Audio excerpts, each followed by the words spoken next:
我和齐浩又闹翻了。原因很简单，就那天走红毯，一个女星摔到我怀里，我没有第一时间推开她。齐浩醋意大发，他骂我脏，把我落在床上翻来覆去的折腾。他这人情绪上来时霸道跋扈，不管不顾，搞得我很疼。我忍无可忍，甩了他一个耳光。甩完我就知道我完了。身为齐盛集团的总裁，从来没人敢给齐浩脸色看，更别提动手上脸。我是第一个。那天齐浩眯着眼，掐着我的脖子，声音冰凉：沈旭恒，我是不是太给你脸了？他怒而离去。我摸着脖子，惊魂未定。还好，他没真打算掐死我。脖子是保住了，可与之而来的是我职业生涯的断送。之前所有已拍板的合作代言，竟在同一时间纷纷要求解约。流言蜚语到处乱传，有说我违法3口罪的，有说我偷税漏税的，更有甚者说我乱搞男女关系，玩出人命的。一时间人人避之不及。我怒不可遏，打电话质问齐浩是不是他搞的鬼。他语气冷淡，毫无波澜：阿恒，你要知道，我能给你一切，我也能收回一切。我破口大骂：你给个屁！我沈旭恒如今的一切，哪样不是我自己奋斗来的？你给什么了？你连个小成本网剧都不愿意给我投。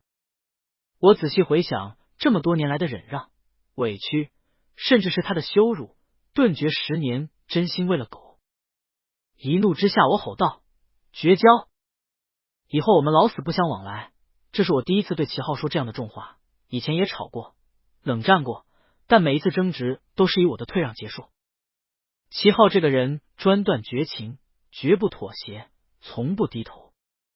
他心情好的时候很温柔，宠溺纵容，可一旦触到他的逆鳞，得到的只有残酷的惩罚和报复。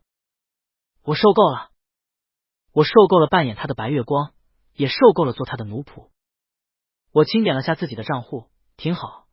10年里，我拍戏也攒下了不少家底，足够养活自己后半生了。齐浩既然要封杀我，那想必我也没什么未来。周日晚上的电影节，就当是我的谢幕吧。为了感谢多年喜欢我支持我的粉丝，我换上了最隆重的晚礼服。不管怎么说，今晚我要成为电影节上最亮眼的仔。但是世态炎凉远比我想象中来得快。3大影队拿了个遍的我，位次居然被安排到了倒数第2排，甚至还在网红后面。昔日见了我满脸堆笑，一口一个横歌的导演和演员们，现在一个比一个躲得快，就差把剑锋使舵这几个字印脑门上了。只有我的粉丝们在远处的观众席上撕心裂肺的大喊：沈旭恒，妈妈圆你！我心稍慰，站起身优雅的朝他们抛了个飞吻。我也爱你们。从前我的经纪人不许我和粉丝们多互动，他说我是高冷影帝，不要学流量明星的做派。天知道我有多享受粉丝们的彩虹屁。我看到人群一阵骚动，荧光棒和我的名字灯牌瞬间亮了一大片。看，粉丝们多可爱，从不像圈里人那样薄情寡义。很快颁奖典礼开始了，我想我都被安排到倒数第2排了，属于我的最佳男演员提名肯定泡汤了。只可怜了谢导，他原本想靠这部片扬名立万的。果不其然，整个颁奖典礼上就没出现我主演的那部电影。颁布最佳影片奖的时候，谢导咬牙切齿瞪了我好几眼，要不是他的另一部电影入围了，估计他能当场砍死我。看透这些表面场合的把戏后，我开始刷手机。网上对电影节的评选掀起了轩然大波。黑幕，绝对是黑幕。沈旭恒一个奖都没有。什么玩意？沈旭恒贡献了炸裂演技，还不如那货。网上发起了一个投票，参与人数高达12万人，有2/3的人认为我才应该拿影帝。我又小小的得意了一下，看来我的演技还是得到观众的认可嘛。这就行了，观众的认可远比一个虚奖重要。我的热搜一个接一个地上。沈旭恒位子更换，沈旭恒痛失影帝，我看着熟搜上的词条，心情大为舒畅，原来做回真正的自己这么爽。我乐此不疲的回复网友，突然嘈杂的大厅瞬间变得安静下来，旁边不认识的小网红小心翼翼的推了推我。台上主持人正一脸谄媚的笑，站在他身旁的正是当下最火的顶流许知意，一个从出道就营销高配版的我的年轻爱豆。而给他颁奖的正是齐昊。齐昊一身黑色西装，一出场很快就引得粉丝尖叫。他这张脸实在太会长，龙张凤姿，一双桃花眼，看谁都含情脉脉。曾有名导说，也就齐昊不会演戏，他要是去拍电影，3大影帝哪还有我的份？呵呵，谁说他不会演戏？瞧这温柔和煦的模样，任谁看了不说一句，其总平易近人。谁能想到这副天使面孔下包厢着一颗冷漠绝情的灵魂？齐昊在粉丝的尖叫声中温柔淡笑，然后将手中的奖杯递给许知意。恭喜获得最佳新人奖。他说完，目光挪向我，当年沈老师也是从最佳新人开始的，希望你再接再厉，向沈老师学习。那目光凉薄，还有几分惩戒的含义。我不避不让，与他对视。在他的审视中，我缓缓抬起手，抬起下巴，微笑，鼓掌。论演技，我是影帝。齐昊眸中笑意顿失，嘴角勾起，微微露出个冷笑。因为我不肯低头认错，齐昊没等晚会结束就走了。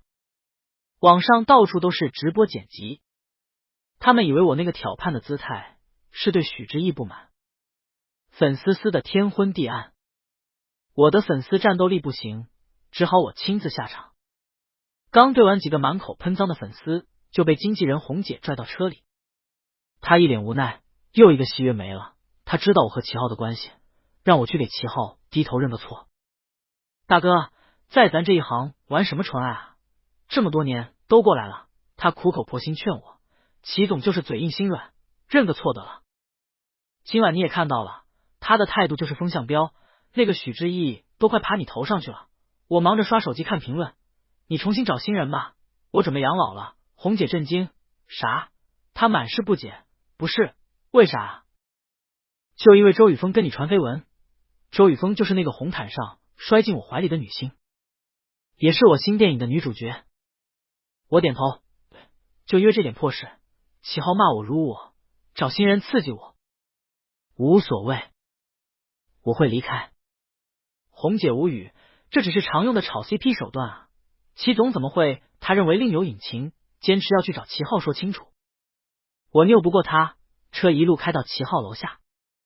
这是齐昊在郊区的别墅，一般我们图轻巧都住在市里的大平层。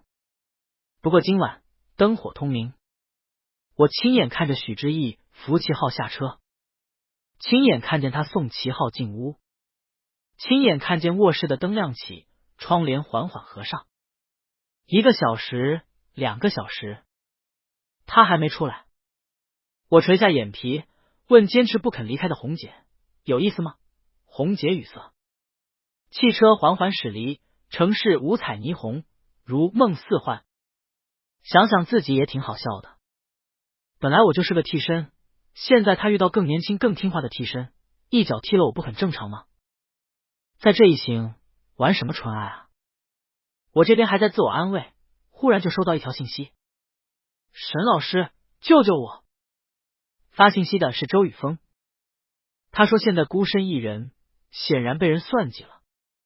我问他被谁算计了，他不说，只是让我赶紧去接他。红姐劝我别多事，说对方可能还想炒 CP。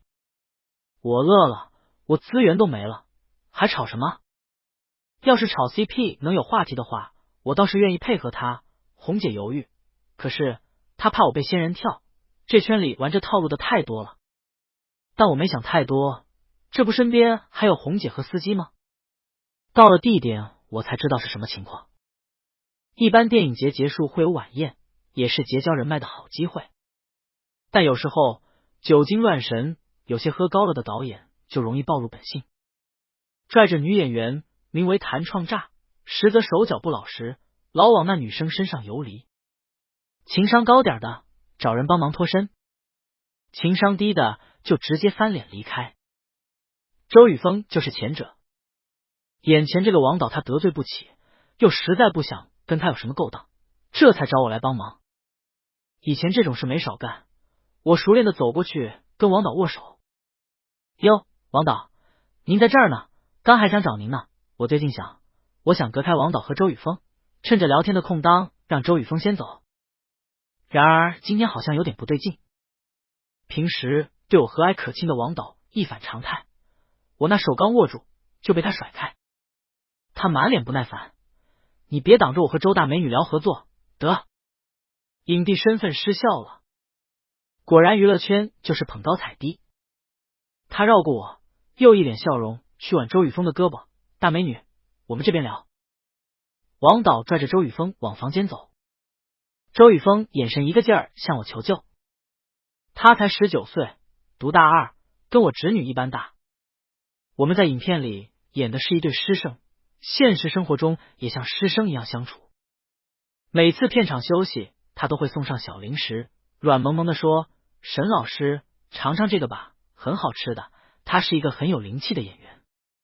我实在不忍心看他过早的在大染缸里凋谢。看着王导手不老实的摸向他的腰肢，我突然怒从心起，上前一把攥住周雨峰的手腕，一抱歉，我跟雨峰有事要谈，也不管王导的惊愕，拖着周雨峰往外走。周雨峰穿着长长的礼服裙，走得跌跌撞撞，他惊慌无比，频频看向追来的王导，他怕极了。沈老师，王导追来了。我不以为意，让他追，他个60多的老头还打得过我吗？王导跑得急了，气喘吁吁，显然他十分震怒，在后头骂道：“沈旭恒，你他妈还以为自己是影帝呢！”我没理他。出了后厅，王导没再追。周雨峰香肩半露，被寒风一吹，冻得瑟瑟发抖。我脱下西装外套披在他身上，有点恨铁不成钢，戳了下他的额头：“你傻吗？不带经纪人就单独跟老男人进房间？”周雨峰眼圈红了：“沈老师，就是经纪人让我去交际的，我以为真的只是聊聊天，拓宽人脉，单纯至极，我无话可说。”周雨峰跟在我身后，哽咽的问：“沈老师，你这样会不会得罪王导啊？得罪他？我连齐昊都得罪了，星途都没了，我还怕得罪他？”我摆摆手，意我反正是要退圈的，倒是你，以后姓王的这边的资源你没机会了。不过我也没觉得王导那边有多大饼，都是些日暮西山的资源，这些关系我懒得跟他分析，只让他上车。走吧，我送你回去。第二天早上，我是被红姐捶醒的，她拿枕头打了我好几下，气得脸都白了。还睡？她把手机摔到我眼前，又开始骂我，让你昨天不要多管闲事，非要管。这下好了，你彻底完了。我睡眼心切，接过手机。沈旭恒深夜送周雨峰回家，词条爆了，冲上蜀榜第1。下面还有好几个词条，什么沈旭恒给周雨峰 P1，什么疑似英雄救美，什么假戏真做真情侣，反正10条里面有9条带我的名字。我乐了，这不免费上热搜吗？多好，红姐气不打一处来，上来就捶我，好你个头好，被人卖了还帮人数钱呢。她气急败坏，哪来那么多狗仔，正好拍到这些。你不想想吗？我慢条斯理刷手机，没理会他的咆哮。我好歹也在这行10多年，怎么可能一无所知？很显然，昨晚是个局呗。至于做局的人是周雨峰本人还是经纪人，已经不重要了。问题是，我现在毫无利用价值，给我做局干嘛啊？她一花季少女，要跟我一个被冷藏的前影帝炒 CP 吗？虽然说我们的师生 CP 有不小的人气，但他那么年轻，干嘛不找更红的流量男星呢？我看许知意就不错。我暗自揣测，不禁笑出声。红姐仍在喋喋不休，你知不知道，你现在根本不缺人气，更没必要跟一个初出茅庐的小女孩炒 CP， 他们这么做一定有什么阴谋，或许是看上了我背后的金主。对，红姐顿悟，一定是想借你的关系搭上齐总。她话音刚落，门轰然被人掀开，来人一脸冰霜，像谁欠了他几万个亿。红姐惊诧啊，齐总。齐浩一臂疼没给他，冷冷的吐出2个字：出去。红姐飞快的瞥一眼齐浩，又担忧的看看我，忧心忡忡的走了。他一离开，室内气氛顿时降至冰点。齐浩在我对面的椅子坐下，解释，解释，什么解释？我觉像狗仔已经把过风吸得够详细了。我漫不经心道，解释什么？我英雄救美啊！我重读了一遍营销号的标题，沈旭恒深更半夜疑似英雄救美，温柔体贴为周雨峰披外套，宠溺的为女方开车门。话还没说完，齐浩砸了床头的玻璃杯。看，这人就是狗脾气，一不合心意就砸别人的东西打别人，他从来不会上到伤害自己。我放下手机，对上一张快要杀人的脸。齐浩咬着后槽牙，一个字一个字的往外蹦。我再问你最后一遍，你是不是要离开？我轻描淡写，是啊。齐浩扑上来掐住了我的脖子，沈旭恒，你敢？他手劲儿大得很，捏得我几乎喘不上气。我也憋出怨气，开口讥讽，怎么？齐总舍不得我？你不是已经找到新的替身了吗？齐浩一怔，眼里划过不敢置信。他的白月光一直是讳莫如深、闭口不谈的存在。我知道自己是替身，但我假装不知道，任由他调教，按着他的喜欢穿搭，用他喜欢的语气说话，甚至硬改性格学他白月光的博学多识、温文尔雅。天知道我有多憋屈。原本我还想着何必为了一个死人跟钱过不去呢，但这么多年他冷漠无情、任性跋扈的态度，老子受够了。让他给老子投个剧就说项目不行，让他找人脉让我搭大导演就说太 low 不想做，封杀我时倒是毫不手软。老子要你有何用？老子多年捧出的真心被践踏如草芥，你人还有3分气性呢。鼻腔酸涩，脸上有水珠划过。齐浩宛然松手。我转过头去擦擦鼻子，自嘲道，看吧，还是老子戏好，你那小白脸做不到说掉眼泪就掉眼泪吧。齐浩不说话。我继续嘲讽他，不过许知意即使演技不好，那张脸也够用了。我深吸一口气，不怕死地看着齐浩，毕竟他才是最像崔鑫的人。齐浩暴喝，不许提他的名字，10多年过去了，他还是忘不了那个人。崔鑫，齐浩的发小，他的白月光，两人家世相当，一起长大，亲如兄弟。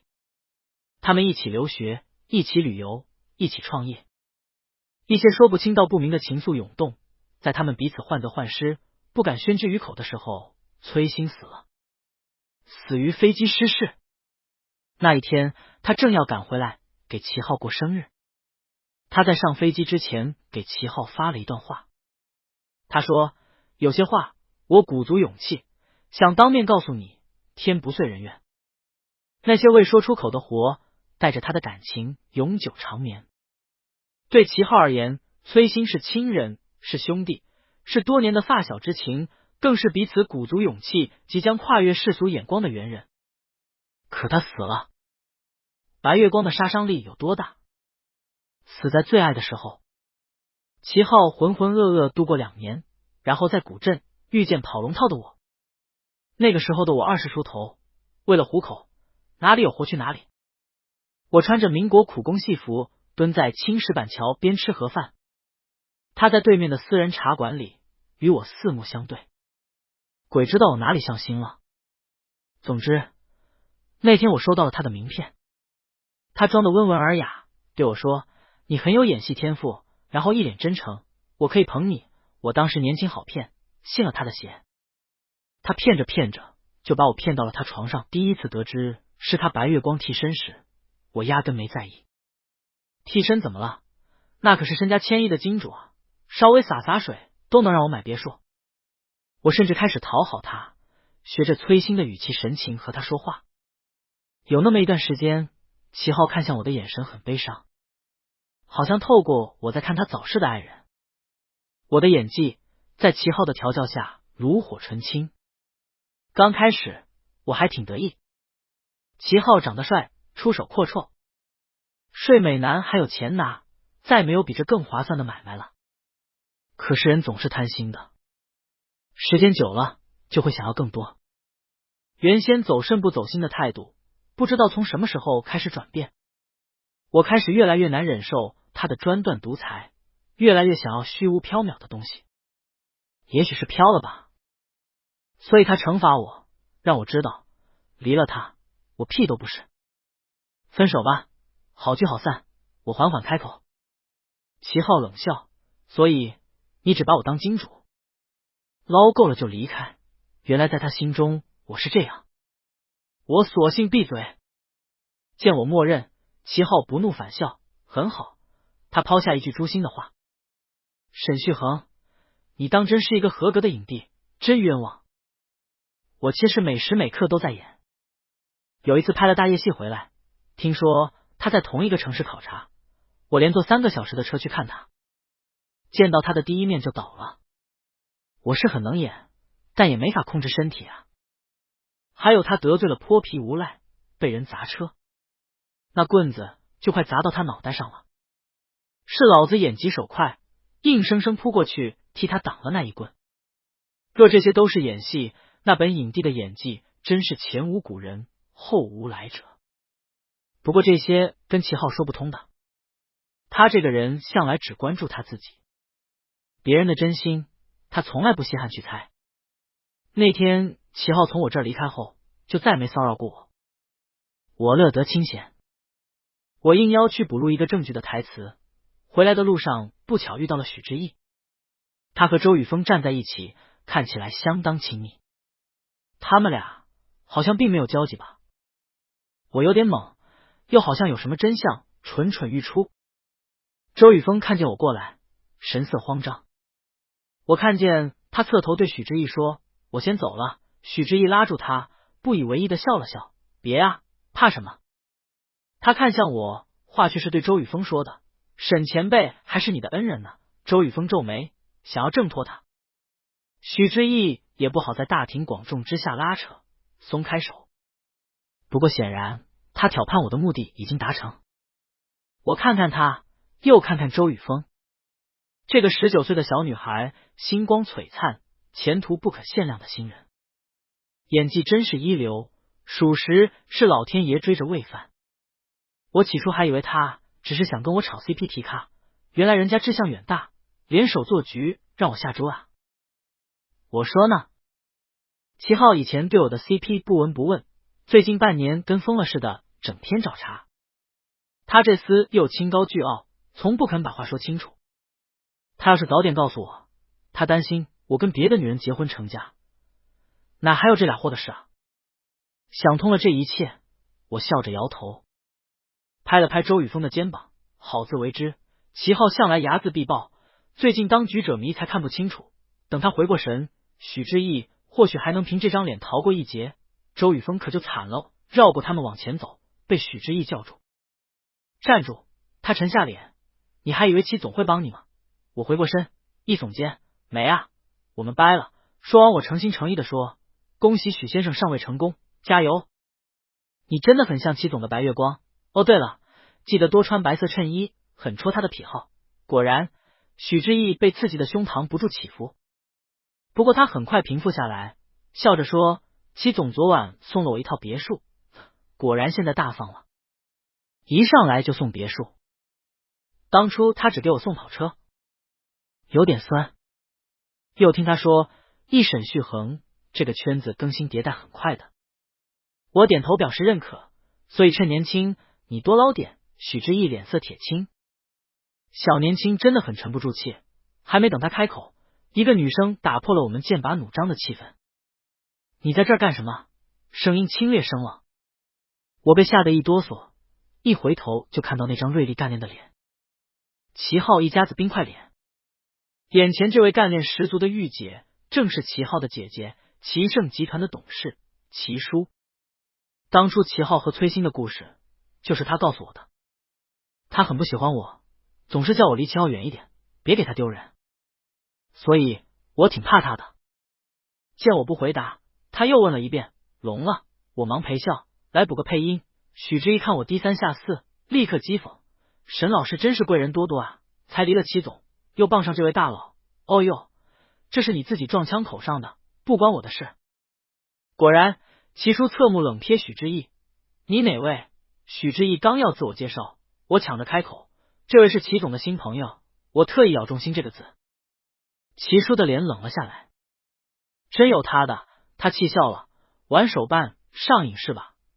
他说我和许知意是手办，我无话可说。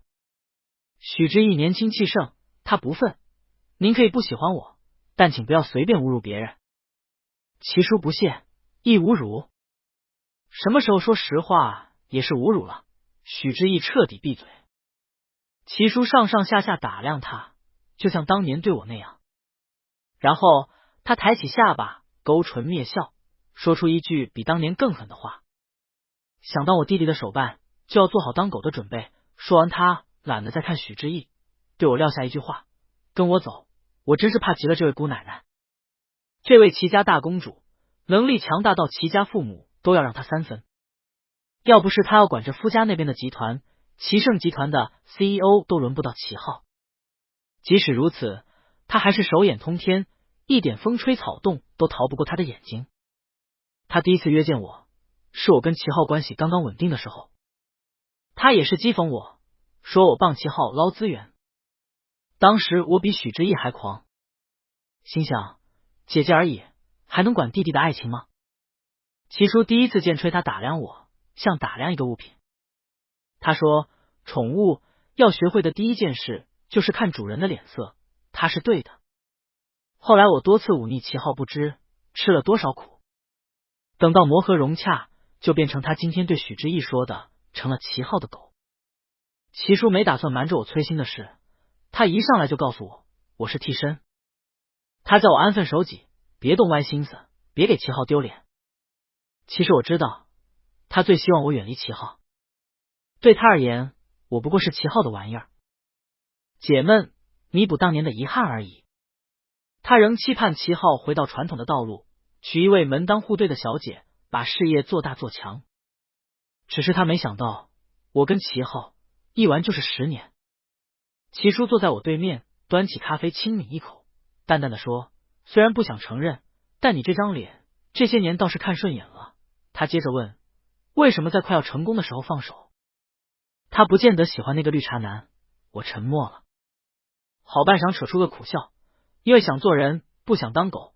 我知道彭许之意是齐浩故意刺激我的，我跟齐浩的矛盾并不是喜新厌旧的纠葛，而在于我们多年关系的扭曲。他一稍不如意就折磨我，要我低头认错，哪怕我没错。齐叔不屑讥笑，那么多年都当了，现在不想忍了？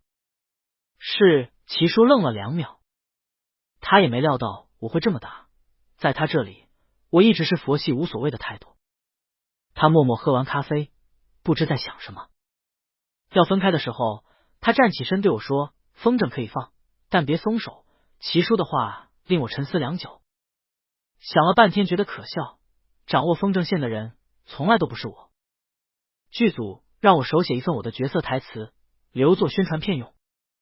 我帅气的写完，交代经纪人红姐来取，然后我跟上慈善机构的大部队，前往大山深处给当地的希望小学派发物资。我以前忙得团团转，现在终于有机会去做一点力所能及的事，心里很高兴。我停留了1周，在这里见识到孩子们的淳朴和对知识的渴望。我自己也是个穷人，十分感同身受。没什么文化，只能给他们讲讲故事，说说外面的世界。临别时，好几个孩子哭得眼泪哗啦啦，看得我心都碎了。在娱乐圈这个大染缸待久了，人都麻木了，半点真心实意都没有。大家个个演技高超，自带剧本，所有的感情都成了明码标价的筹码。见到真情流露的孩子，我一时心软，就多待了1天。苍天有眼，这多待的1天竟救了我们整个团队。出山的路上发生了重大泥石流，路上好几10辆车被冲走，还淹掉了几个村子。我们在山里也断了信号，不得不多滞留几天。这几天学校老师和孩子们热情款待，倒也很开心。回去的时候，整个团队看着惨烈的路况，后怕不已。我感慨万千，心想真是好人有好报。好不容易有了信号，正打算联系经纪人帮我再捐1万给孩子们，无数的消息冲进手机，直接给我手机整卡了。我打电话给红姐，咋回事？对面愣了1秒，然后狂喜，你还活着？我废话。下一句他就咆哮了，活该你在哪儿呢？快给他回信息，你金主正在全网发疯，你知道吗？齐浩发疯？他也会在网上发疯？我将信将疑的打开社交平台，想看看他做什么妖。刚一打开就被镇住了。齐浩发了 N 条动态，每条都艾特我，但这内容实在令人胆战心惊，只要你回来怎么都行。沈旭恒，我知道有些东西演不来10年，下面还有很多引人非议似是表白的语句。我的点赞数量超出天际，评论区各种吃瓜群众。哪怕已经过了好几天，我都能想象齐浩发疯后全网的疯狂。不是，这人怎么突然转性了？我清了清嗓子，给他打电话。喂。电话响了几秒才接，好像刚醒，又迫切。阿恒，是你吗？他嗓音沙哑颤抖。你还好吗？齐浩还有这样脆弱的一面呢。我忍俊不禁，压低声音，很不好，现在是鬼魂指你打电话。齐浩没说话，然后我听见啪的一声，也不知道是不是他在抽自己。又过了好几秒，他的嗓音冷静多了。他问我，你现在在哪儿？我看了眼地图，快到一个小县城。我好笑的问，怎么？以为我死了？齐浩严肃的打断我，别开玩笑。他又恢复了那副说一不二的总裁嘴脸。地址发我去接你。给他发了地址，接着询问红姐详情。我记得泥石流没发生前，我们还有信号，我给红姐发了信息的。我说学生留我们多住1天，明天出发。他应该知道我们不会遇上泥石流。红姐骂我，泥石流持续了好几天，第2天又来了一波，你不知道。第2天打不通你们电话，我都急死了。我纳闷，那齐浩怎么第1天就开始发疯了呢？走向阳光又是什么意思？表白吗？红姐说，发生泥石流当天，齐浩去我住处了，看到了我手写的字条。我虽身处黑暗，却始终渴望阳光。我从未留下痕迹，我也愿将一生的莽撞倾诉于爱你的证明。我无语了，那是剧本台词啊！距离我是一个潜伏敌营的地下党，在生命的最后一刻留下对爱人的表白，这不是用于宣传片的吗？红姐，对啊，我知道，可其总不知道啊，他以为这是你留的遗书。加上下午发生泥石流，他就疯了。我长久震惊，我一路沉默，看完了齐浩给我发的每条消息，字里行间就一个意思，只要我活着，他什么都能妥协。他愿意为我公开，愿意为我铺路投资，甚至愿意为我改变，只要我活着回来。我没想到一个乌龙竟叫齐浩两名新生，不过也挺可笑。他这人好像总是失去后才知道珍惜。到了县城，齐浩的私人飞机早早在等候。他见到我，瞬间长松一口气，眼眶微红，克制着扑过来的冲动。碍于众人在场，我笑着跟他打招呼：“哟，齐总，我伸手。”他却握住，然后紧紧将我扯进怀里，声音微颤：“活着就好，活着就好。”我感受自他身上传来的温热，鼻腔里涩的难受。我开玩笑的说：“怎么，担心我成为第2个崔鑫吗？”没关系，反正你现在有许之意。齐浩狠狠拍了拍我的后背，他无奈的说：“醋劲儿真大，真稀奇。”现在我替崔鑫他都不生气。齐浩本想当天接我回去，但因为路况难走，一路上我们都累了，所以就在小县城歇歇。除了刚见面时的失控，我们之间又回到原来的相处模式。一时间我不知道齐浩所说的那句为我改变是不是真心话。小县城条件简陋，我俩相对坐着，谁都没有先开口。最终还是我熬不住。那什么，你跟许志毅睡了吗？齐浩没想到我憋了半天憋出这么一句话。他怨怒的瞪了我一眼，没有。我一耸肩，我可是亲眼看见他进你卧室的，半天没出来。齐浩气笑，有没有一种可能，我看见某人的车停在暗处，故意遗弃你呢？我不禁莞尔，依你的脾气，确实有可能。这一打岔，气氛松快不少。齐浩长长叹了口气，他转头看着我，阿恒，对不起，这是我有生以来第一次听他道歉。我怔住，张了张嘴，什么都说不出口。齐浩伸手揽住我的肩膀，他的头搁在我肩上，又说了一遍，对不起。从前我当局者迷，只觉得我们是基于金钱和肉体的关系。这半年来，我只要一看到你的绯闻，总会莫名的焦虑发怒。这种情绪在最近一段时间彻底失控，直到前几天听到你可能遇难，我才彻底明白，我在害怕，我害怕你要成家立业，回归普通的生活。我害怕你离我而去，所以使尽手段让你离不开我。一切的一切都是因为他声音哽咽，我害怕失去你，害怕失去你。5个字，我如遭雷击。我从没想过齐浩会这样想，我以为只是10年羁绊，稍许留恋。我甚至以为他在网上发疯，只是牵动他伤痛的回忆。